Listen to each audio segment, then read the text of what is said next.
So let me start with all you need to know about politics, money, and banking in 30 minutes. It might be 35, I'm not quite sure. And of course, I will be immediately falsified because several other speakers will talk on money and politics as well. But that's how it goes. Sometimes you are immediately falsified after you have said certain things. Imagine that you are in command of the state.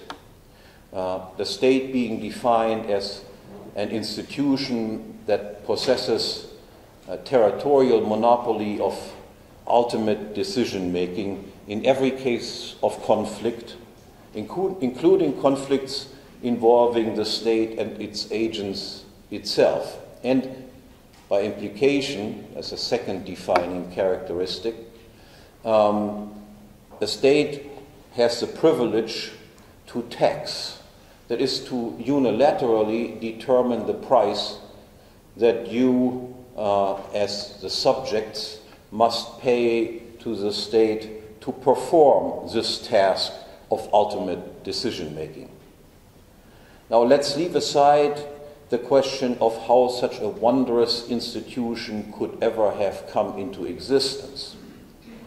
Suffice it to say that it took hundreds of years to do so, but it did, and its continued existence today seems assured by the fact that most, if not all people nowadays think of it as an indispensable and unquestionably good institution, or at the very least as a necessary evil with the emphasis on necessary.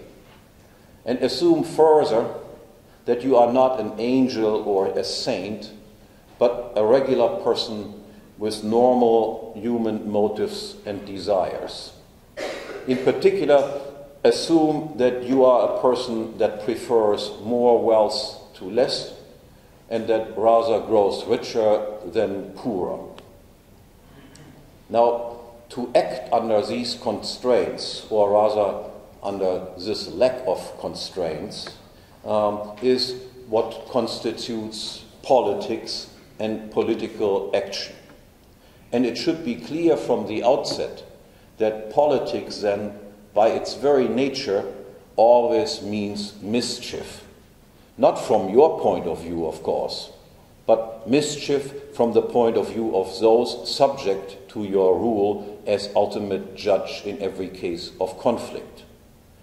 Predictably, you will use your position to enrich yourself at other people's expense.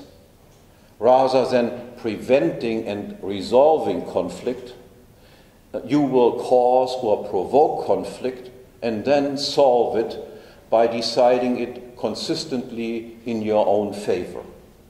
You may not be able to do whatever you please, because occasionally you run into resistance on the part of your victims.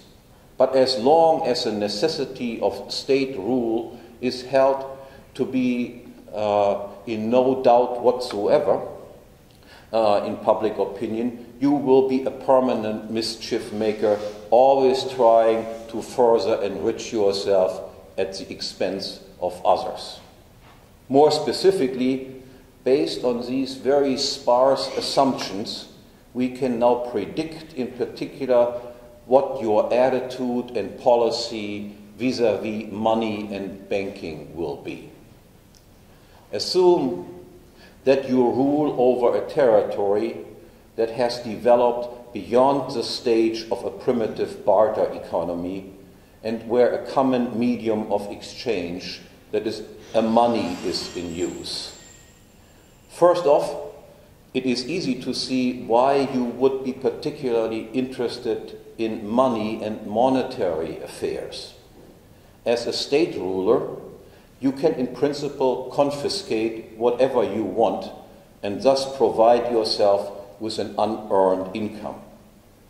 But rather than confiscating various producer or consumer goods, you will naturally prefer to confiscate money.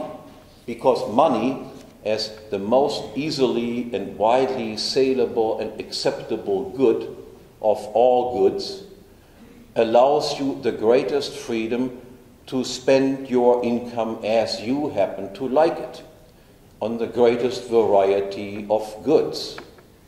First and foremost, then, the taxes that you impose on society will be money taxes, whether imposed on property or on income. And you will try to maximize your money tax revenue. In this attempt, however, you will quickly encounter some rather intractable difficulties. Eventually, your attempts to further increase your tax income will encounter resistance in that higher tax rates will not always necessarily lead to higher tax revenue, but they might also lead to lower tax revenue. Your income, your spending money, so to speak, declines then, because producers burdened with increasingly higher tax rates will simply produce less. In this situation, you have only one other option to further increase or at least maintain your current level of spending, namely by borrowing such funds. And for that, you have to go to banks, and hence your special interest also in banks and the banking industry. If you borrow money from banks, these banks will automatically take an active interest in your own future well-being. They will want you to stay in business. That is, they want the state to go on in its exploitation business. And since banks tend to be major players in society, such support is certainly beneficial to you. On the other hand, as a negative, if you borrow money from banks, you are not only expected to pay back your loans, but you are also expected to pay interest on top. The question then that arises for you as the state ruler is this: how can I free myself of these two constraints? That is, the constraint of tax resistance in the form of falling tax revenue and of the need to borrow from and pay interest to banks. Now, it is not too difficult to see what the ultimate solution to your problem is. And given what this ultimate solution is, it also becomes immediately apparent what intermediate steps you must take from whatever happens to be your starting point from which you have to begin with your politics in the pursuit of this ultimate goal of yours. You can reach the desired independence of taxpayers and tax payments and of banks if only you establish yourself first as a territorial monopolist of the production of money. On your territory, only you are permitted to produce money. But that is not sufficient, because as long as money is a regular good that must be expensively produced, there is nothing in it for you except expenses. More importantly then, you must use your monopoly position in order to lower the production cost and the quality of money as close as possible to zero. Instead of expensively producing quality money, such as gold and silver, you must see to it that worthless pieces of paper that can be produced at practically zero cost will become money. Normally, as an aside, of course, no one would accept worthless pieces of money as payment for anything.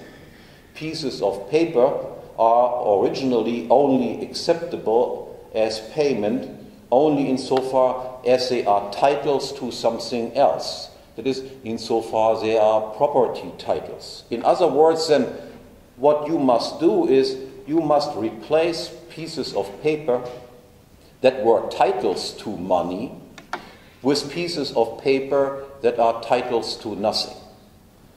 Now, under competitive conditions, that is, if everyone were free to produce money, a money that can be produced at almost zero cost would be produced up to a quantity where, technically speaking, marginal revenue equals marginal cost, and since marginal cost is zero, the marginal revenue, that is, the purchasing power of money, would be zero as well.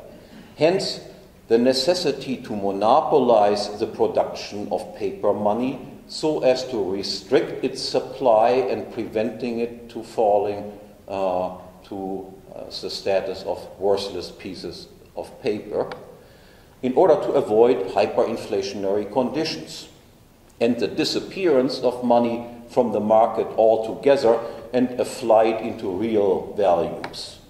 And you must monopolize this, the more so, the cheaper the money commodity becomes.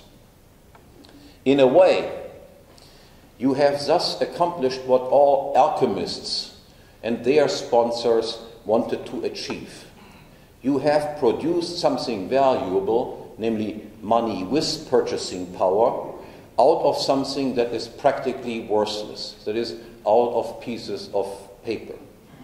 And just as alchemists, if they had accomplished this miracle, would have had to keep their recipe secret, as otherwise everyone would and could copy them and thus rob them of their magic wand, so you as a money producer must, since you cannot keep the making of paper secret, insist on your privilege as a monopolist in order not to lose your wondrous power. Now, having monopolized the production of money, and in a conscious cost-cutting effort, so to speak, having reduced the production cost and the quality of money to virtually zero, you have made a marvelous accomplishment. Unless you're a saint, that is, under the assumption that you are just a normal person, you can and will now and forever print more money when in need for it. After all, it costs you almost nothing to print it, and you can then turn around and buy yourself something really valuable, such as a house or a Mercedes, for your paper. And you can achieve these wonders not just for yourself, but also for your friends and acquaintances, of which you discover that you have all of a sudden far more than you used to have in the past, including, of course, many economists who will explain to the public why your monopoly is really good for everyone. Now, what are the effects of this?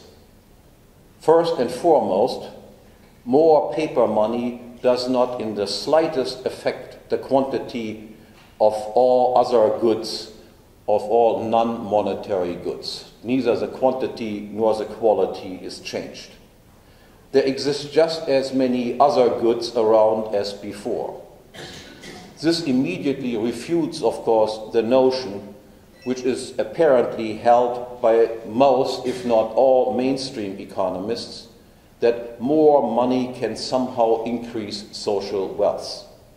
To believe this, as everyone proposing so-called easy money policies these days, as an efficient and socially responsible way out of economic troubles, everyone who believes this is to believe in magic, that stones, rather paper, can be turned into bread. But that tells you something about the level of sophistication of the economics profession.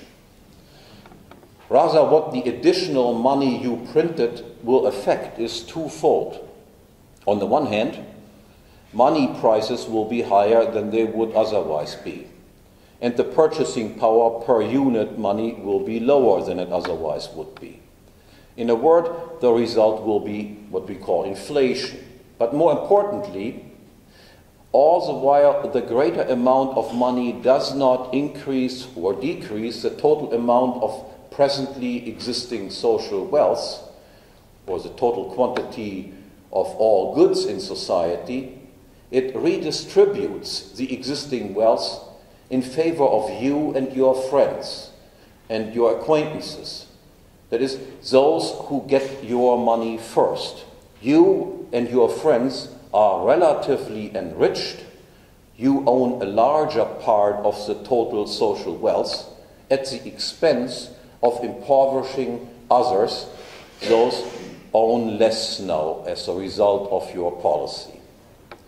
The problem for you and your friends with this institutional setup is not that it doesn't work. It works perfectly, always to your own and your friends' advantage, and always at the expense of others. All you have to do is to avoid hyperinflation, for in that case, people would avoid using money altogether and flee into real values, thus robbing you of this magic wand that you have.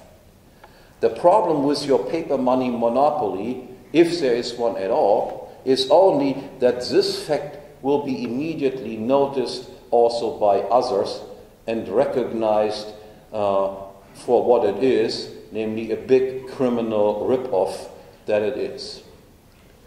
But this problem can be overcome also if, in addition to monopolizing the production of money, you also set yourself up as a banker and enter the banking business yourself with the establishment of a central bank.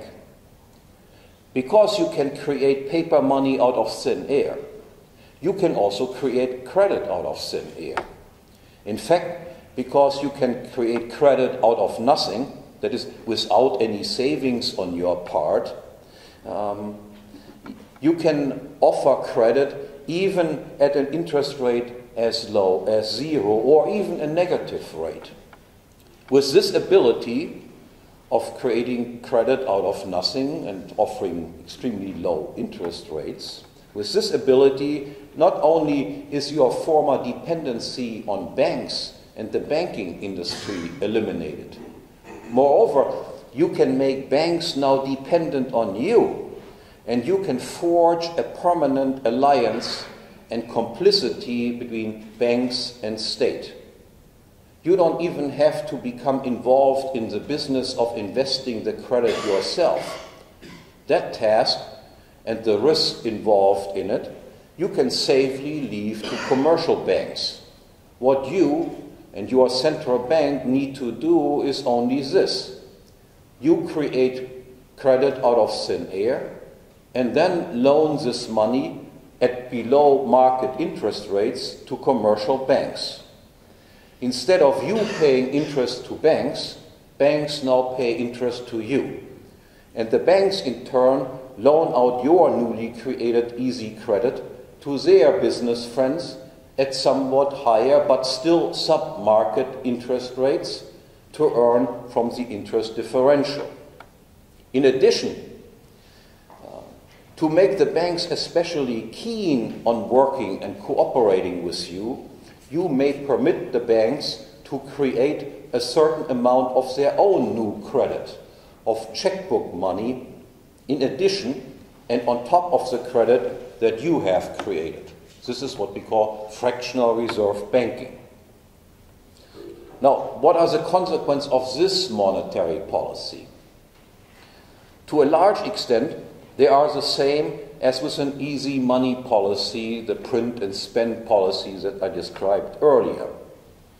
First, an easy credit policy is also inflationary. More money is brought into circulation and prices will be higher. Excuse me, I need some water.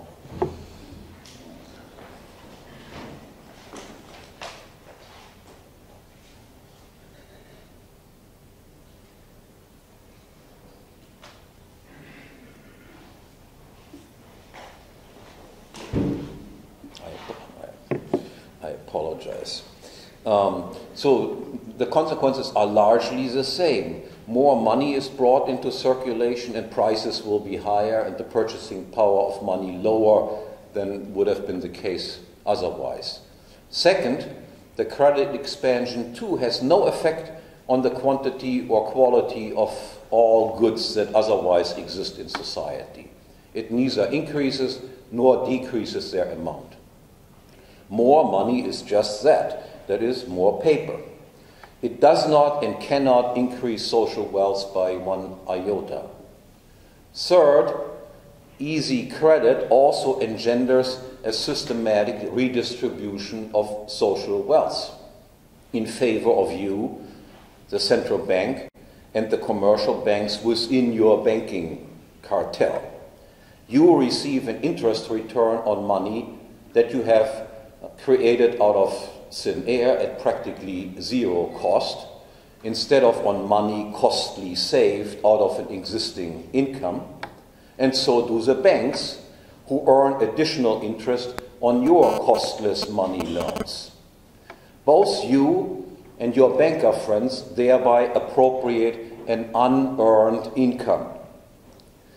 You and the banks are enriched at the expense of all real money savers, because these real money savers receive now a lower interest return than they otherwise would have. That is, without the injection of your and the bank's cheap credit into the credit market. On the other hand, there also exists a fundamental difference between an easy print and spend money policy and an easy print and then loan out money policy. First off, an easy credit policy alters the production structure. That is, it changes what is produced and by whom in a very significant way. You, the chief of the central bank, can create it out of thin air. You do not first have to save money out of your money income. That is, you do not have to cut your own expenses and thus abstain from buying certain non-money goods, as every normal person must if he extends credit to someone else. You only have to turn on the printing press and can thus undercut any interest rate demanded of borrowers by savers elsewhere in the market. Granting credit does not involve any sacrifice on your part, which is why this institution is, of course, so marvelous if you are in control of it. If things then go well, you will be paid a positive interest return on your paper money investment, and if they don't go well, as a money producer, money monopoly producer, you can always make up losses more easily than anyone else, namely by covering your losses with even more printed paper. Without cost then, and no genuine personal risk of losses, you will then grant credit essentially indiscriminately, that is, to everyone and for any purpose, without much concern for the creditworthiness of the debtor or the soundness of his business plan. Because of your easy credit, certain people, in particular investment bankers, who otherwise would not be deemed sufficiently creditworthy, and certain projects, in particular projects financed by banks and their main clients, that would not be considered profitable but wasteful or too risky, instead do get credit and do get funded. Essentially the same applies to the commercial banks within your banking cartel. Because of their special relationship to you, as the first recipients of your costless, low-interest paper money credit, the banks too can offer loans to prospective lenders at interest rates below market interest rates. And if things go well for them, they go well. And if they don't, they can rely on you as a monopolistic producer of money, that you will bail them out in the same way as you bail out yourself out of any financial trouble, namely by printing more paper. Accordingly, the banks too will be less discriminating in the selection of their clients and their business plans, and more prone to fund the wrong people and the wrong projects. And there's a second important difference between a print and spend and a print and loan policy. And this difference explains why the income and wealth redistribution in your and your banker friends' favor that is set in motion by easy credit takes the specific form of a temporal boom-bust cycle. That is, of an initial phase of seeming general prosperity or of expected increases in future incomes and wealth, followed by a phase of widespread impoverishment when the prosperity of the boom period is revealed as a widespread illusion. The boom-bust feature is the logical and physically necessary consequence of credit created out of thin air, of credit unbacked by savings, or as we economists call it also, of fiduciary credit, and of the fact that every investment, of course, takes some time and only shows later on in the future, at some time in the future, whether it is successful or not. Now, the reason for the business cycle is as elementary as it is fundamental. Imagine Robinson Crusoe, and Robinson Crusoe can give a loan of fish which he has not consumed himself to Friday. Friday then, with this loan, can convert these savings provided to him by Robinson into a fishing net. He can eat the fish while constructing the net. And with the help of the net then, Friday, in principle, is capable of repaying his loan to Robinson, plus interest, and still earn an additional profit for himself, additional fish. But all of this is physically impossible if Robinson's loan is only a paper note, denominated in fish, but unbacked by any real fish savings. That is, if Robinson has no fish because he has consumed it all, then, and necessarily so, Friday must obviously fail in his investment endeavor. In a simple barter economy, as in the Robinson Crusoe Friday case, in a simple barter economy, of course, this would become apparent immediately. Friday will simply not accept Robinson's paper credit in the first place, but he would accept only real commodity credit, real fish credit. And because of this, the boom-bust cycle will not get started at all in a barter economy.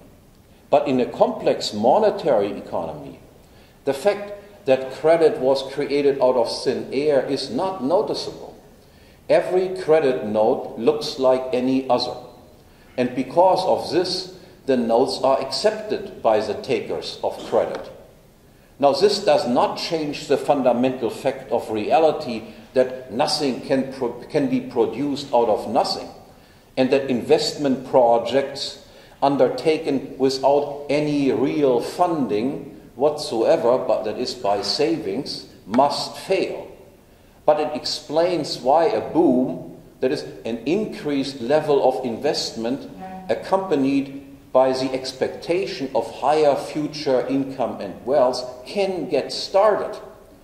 Friday does accept the note, so to speak, instead of immediately refusing it, and begins to build the net.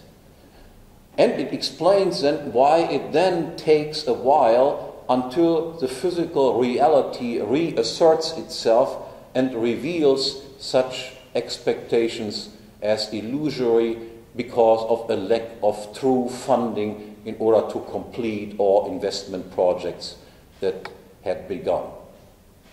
Now, but what's a little crisis to you? Even if your path to riches is through repeated economic crisis brought about by your paper money regime and central bank policy, from your point of view, that is, from the viewpoint as the head of state and the chief of the central bank, this form of print and loan wealth redistribution in your own and your bankers' friends' favor, while less immediate than that achieved with a simple print and then spend policy, is still much preferable, because it is far more difficult to see through and recognize for what it truly is. Rather than coming across as a plain fraud and parasite, in pursuing an easy credit policy, you can even pretend that you are engaged in the selfless task of investing in the future rather than spending on present frivolities. And even government, and you can pretend that you are healing economic crisis rather than actually causing them. And even government deficits financed by the sale of interest-bearing government bonds to commercial banks or to the general public look like normal deficits and like normal corporate bonds. The government must pay interest on its bonds, and it looks like it must productively invest its loans in order to do so. Yet, in fact, the loans granted to commercial banks are made possible, or the loans that commercial banks grant to the government are made possible only because, first, your central bank provides these commercial banks with the necessary funds or reserves to give then a loan to the government. And in any case, the repayment of your loans plus interest can be always assured by your own central bank in producing still more money and credit in the future. So what a crazy world is this. Thank you very much.